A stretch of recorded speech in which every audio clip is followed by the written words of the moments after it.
आज की कहानी का शीर्षक है सास बहू की कहानी।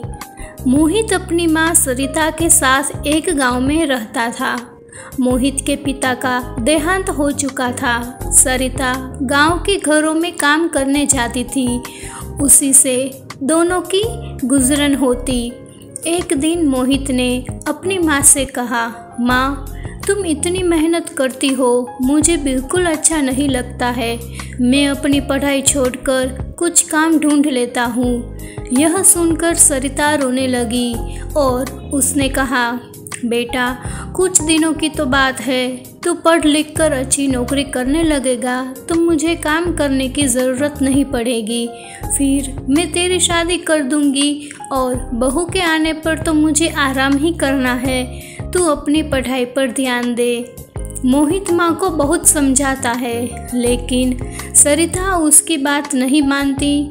उसे उम्मीद थी कि मोहित पढ़ लिख कर बड़ा आदमी बन जाएगा। इसी तरह कुछ साल बीत गए। मोहित की पढ़ाई पूरी हो गई, उसे नौकरी भी मिल गई। एक दिन मोहित घर आया और उसने अपनी माँ से कहा, माँ अब मैं तुम्हें काम पर जाने की कोई ज़रूरत नहीं है। मेरी बहुत अच्छी जगह नौकरी लग गई है, अब तुम आराम करो। सरिता उसकी बात मानकर काम छोड़ देती है। कुछ दिन बाद मोहित के लिए एक बड़े घर से रिश्ता आया। सरिता बहुत खुश हुई। उसने खुशी खुशी मोहित का विवाह कर दिया। अपनी नई बहू प्रीति को पाकर सरिता बहुत खुश हुई। वह अपनी बहू को कोई काम नहीं करने देती, सारा काम स्वयं करती। प्रीति सारा दिन बैठी रहती। एक दिन मोहित ने अपनी माँ से कहा, माँ तुम प्रीति से भी कुछ काम करवाया करो। इस उम्र में तुम काम करती हो और प्रीति बैठी रहती है। यह सुनकर प्रीति ने कहा, मैंने तो माँ जी से कई बार कहा है काम करने के लिए, लेकिन ये सब अपने आप करना चाहती है।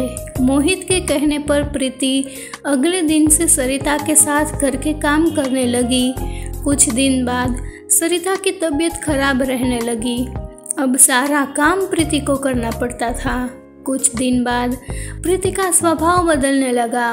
वह अब सरिता से बात नहीं करती थी।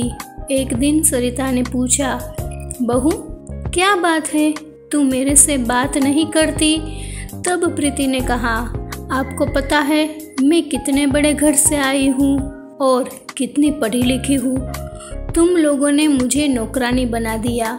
यह सुनकर सरिता ने कहा, बहू कुछ दिन की ही तो बात है, मैं ठीक हो जाऊंगी, उसके बाद मैं सारा काम कर लूंगी, लेकिन अभी तो मैं बिस्तर से उठ भी नहीं पा रही हूँ। तब प्रीति बोली, हाँ यह सब बहाने मैं खुद समझती हूँ। मैंने काम करना शुरू किया तो आपने सारा काम मेरे ऊपर डाल दिया। यह कहकर प्रीति अपने कमरे में चली गई। उस दिन उसने खाना भी नहीं बनाया। शाम को जब मोहित घर आया तब प्रीति ने कहा, सुनो जी, मैं इतना काम नहीं कर सकती, इसलिए मैं अपने पिता के घर जा रही हूँ।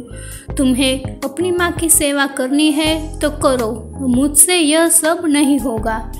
यह सुनकर मोहित गुस्से में बोला, मैंने शादी अपनी माँ को आराम देने के लिए की थी।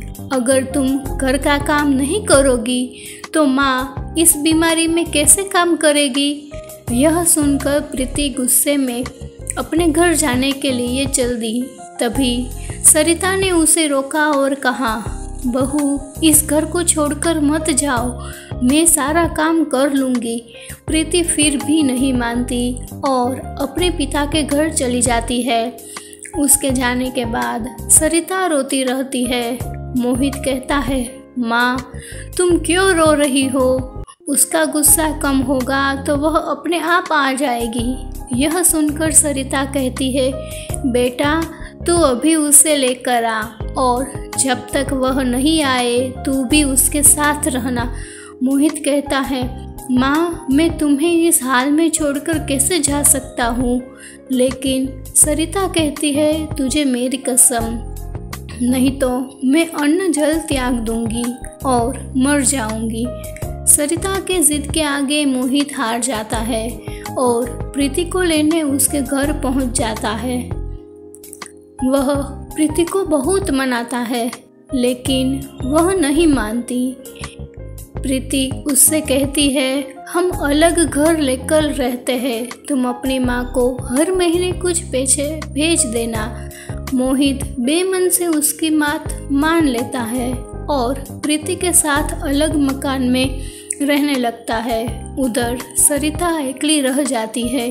वह अकेले में बैठी बैठी अपनी मोहित को याद करती रोती रहती थी। एक दिन सरिता के घर पर कोई दरवाज़ा खटखटाता है। सरिता दरवाज़ा खोलती है तो देखती है सामने प्रीति का भाई जयेश अपनी पत्नी के साथ खड़ा था। वे दोनों अंदर आकर सरिता से पूछते हैं, माँ जी, दीदी कहाँ है? सरिता उसे सारी बात बता देती है।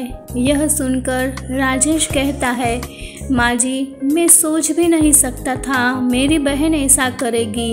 मैं तो अपनी पत्नी के साथ शहर में रहता हूँ। आज दीदी से मिलने का मन हुआ तो यहाँ चला आया और इतनी बड़ी बात मेरे माता पिता ने भी मुझे नहीं बताई। यह कहकर वह चला जाता है। कुछ दिन बाद प्रीति अपने पिता के घर जाती है। वहाँ उसे राजेश और उसकी पत्नी मिलते हैं।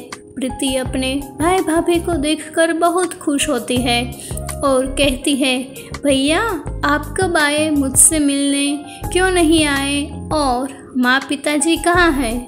तब राजेश ने कहा, मेरी पत्नी माँ पिताजी के साथ नहीं रहना चाहती थी, इसीलिए मैंने उन दोनों को घर से निकाल दिया और तू भी अब कभी यहाँ मत आना।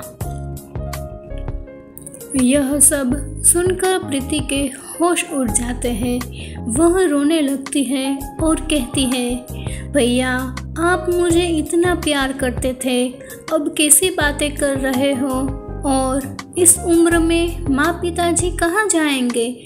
आप उनके साथ ऐसा कैसे कर सकते हैं? तब राजेश ने कहा, जब तूने अपनी सास के साथ ऐसा कर सकती है तो मैं क्यों नहीं कर सकता? मैं भी तो तेरा भाई हूँ। यह सुनकर प्रीति को अपने किए पर बहुत पछतावा होता है। वह भागकर अपने घर पहुंच जाती है और मोहित के पैरों में गिर जाती है। मोहित के पूछने पर वह सारी बात उसे बता देती है और कहती है, मुझे माफ़ कर दो और माँ जी के पास ले चलो, मैं उनसे माफ़ी मांग लूँगी। मेरे लिए कि मेरी सज़ा है कि मेरे माता पिता को भी भुगतनी पड़ रही है, जाने वे किस हाल में होंगे। मोहित प्रीति को लेकर अपने घर पहुंच जाता है। घर में घुसते ही प्रीति सरिता के पैरों में गिर जाती है और अपने किए व्यवहार के लिए माफ़ी मांगती है।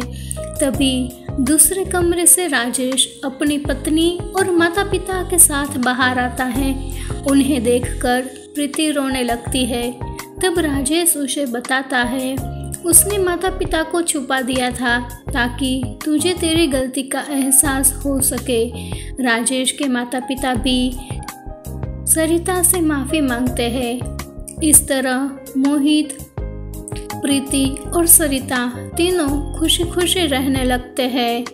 अगर आपको ये कहानी पसंद आई हो तो इसे लाइक करें, शेयर करें और ऐसी ही कहानियाँ सुनने के लिए मेरे चैनल को सब्सक्राइब कीजिए।